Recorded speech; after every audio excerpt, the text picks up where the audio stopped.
Bonjour à tous et bienvenue dans cette nouvelle vidéo consacrée aux différences entre la société à responsabilité limitée et la société par action simplifiée. Cette distinction s'applique aussi aux EURL et SASU. L'EURL et la SASU sont des SARL et des SAS à associés uniques.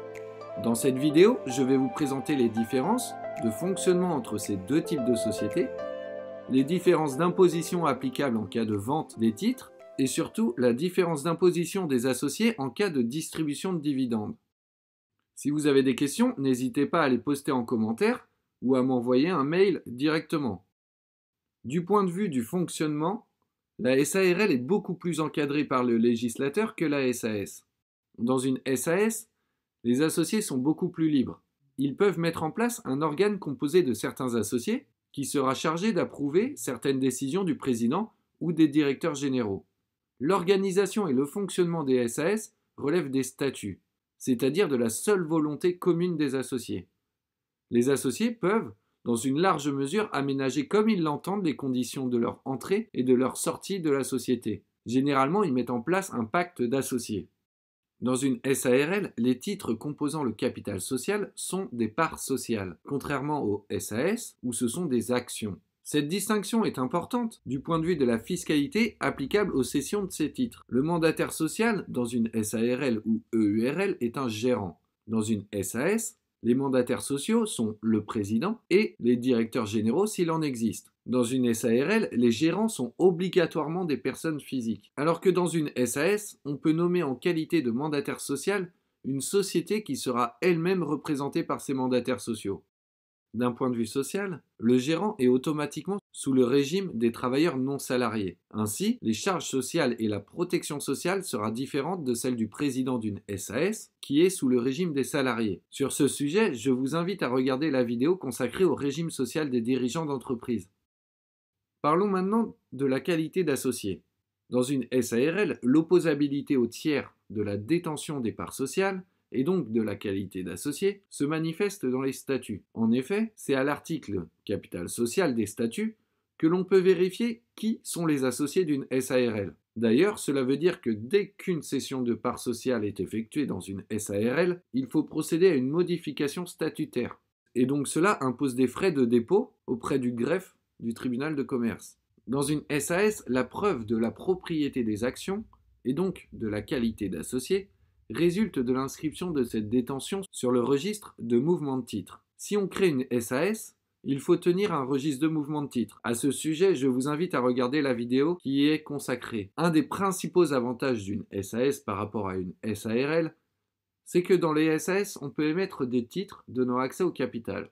Par exemple, des BSPCE ou des BSA. Alors les BSPCE sont des bons de souscription de parts de créateurs d'entreprises et les BSA sont des bons de souscription d'actions. Pour résumer, ce sont des titres qui sont émis par la société, qui ne donnent pas la qualité d'associé, mais qui donnent le droit de souscrire à des actions de la société à un moment déterminé. Pour savoir ce qu'est un BSPCE ou un BSA, vous pouvez regarder la vidéo Comment émettre des BSPCE.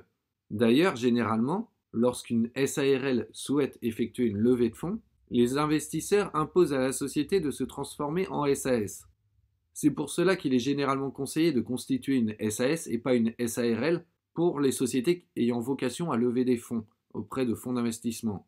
Cela évite aux associés d'une SARL d'engager des frais pour transformer la société en SAS. Au niveau de la fiscalité des cessions de titres, il existe une grosse différence entre les cessions de parts sociales et les cessions d'actions. Je ne rentrerai pas dans le détail de l'imposition de la plus-value réalisée par le vendeur. Je me cantonnerai à l'application des droits d'enregistrement. En effet, lorsque l'on cède des titres, que ce soit des parts sociales ou des actions, il y a deux types d'imposition qui s'appliquent. Par exemple, une personne détient des titres dans une société, que ce soit une SARL ou une SAS, au moment de cette cession, on constate deux impositions différentes. Le cédant est la personne qui vend les titres. Le cessionnaire est celui qui acquiert les titres. Donc le cédant sera imposé sur la plus-value constatée. La base d'imposition est égale au prix de cession moins le prix d'acquisition. Imaginons par exemple qu'il a acheté ses titres 10 € et les revend 100 €, et bien la plus-value est égale à 90 €. Bien entendu, il existe plusieurs abattements applicables qui limitent la base imposable. Ensuite, il y a des droits d'enregistrement qui s'appliquent. Et la distinction entre des parts sociales et des actions est importante. La base imposable et le taux applicable des droits d'enregistrement ne sont pas les mêmes lorsque l'on est dans le cas d'une cession de parts sociales ou lorsque l'on est dans le cas d'une cession d'actions. Reprenons l'exemple que je viens de vous présenter. Le cédant vend 100 € chacun de ses titres. Imaginons que la société a un capital de 10 000 titres. Le cédant, aussi appelé couramment le vendeur, cède 5 000 titres. Ces titres représentent donc 50% du capital social. Lorsque ce sont des parts sociales, donc dans une SARL, les droits d'enregistrement sont de 3% après un abattement de 23 000 € calculé sur la base de 100% des titres. Pour simplifier, s'il y avait eu une cession de 100% des titres composant le capital social de la société, la base imposable aux droits d'enregistrement aurait bénéficié d'un abattement total de 23 000 €. Dans mon exemple, la cession représente 50% du capital social de la société. Elle va donc bénéficier d'un abattement de 50% de 23 000 €. Donc, il vend 5 000 parts sociales à 100 € chacune. Le prix de cession total est donc de 500 000 €. L'abattement applicable est de 23 000 € fois 50%, soit 11 500 €. La base imposable aux droits d'enregistrement sera de 488 500 €. Les droits d'enregistrement seront de 3%, applicables au prix de cession moins l'abattement. Donc 488 500 fois 3%, donc 14 655 €, qui seront à la charge de l'acquéreur. Imaginons maintenant que ce n'étaient pas des titres d'une SARL qui étaient cédés, mais des actions d'une SAS. Dans ce cas, il n'y a pas d'abattement, mais les droits d'enregistrement sont de 0,1% applicables sur le prix de cession total. Donc si le prix de cession est de 500 000 €, l'acquéreur devra payer en impôt 500 000 € fois 0,1%, donc 500 €. Vous constatez que dans mon exemple, si c'est une SARL, l'impôt dû sera de 14 655 €, alors que si c'était une SAS, l'impôt dû serait de 500 €. Il faut savoir que si la société est considérée comme une société à prépondérance immobilière, le taux des droits d'enregistrement sera de 5%. Passons à la fiscalité applicable aux distributions de dividendes. Là aussi, vous constaterez qu'il existe de grosses différences entre ces deux formes de sociétés. Bien entendu, je ne vais pas aller dans le détail, car sinon la vidéo ne durerait pas 10 minutes. Dans cette vidéo, je prends uniquement l'exemple de sociétés immatriculées depuis le 1er janvier 2018, soumises à l'impôt sur les sociétés, dont les associés sont des personnes physiques. Imaginons une société composée de 2 associés. Cette société a un capital social de 2 000 €. Elle souhaite distribuer 3 000 € en dividendes. Disons que les associés sont égalitaires et devront donc récupérer 1 500 € chacun. Je commence par la SAS. Dans une SAS, si l'on distribue 3 000 € de dividendes aux associés personnes physiques, on applique le prélèvement forfaitaire unique de 30%, soit, au titre de cette distribution, 900 € de prélèvement forfaitaire unique. Dans le cas d'une SARL, le régime est totalement différent et beaucoup moins intéressant. Dans le cas des SARL, il faut analyser le montant du capital social. Le prélèvement forfaitaire unique de 30% s'applique à la distribution de dividendes dans la limite de 10% du capital social. Pour faire simple, si la société a un capital social de 2 000 €, 10% du capital social correspond à 200 €. Imaginons que chacun des associés se voit distribuer 1 500 €.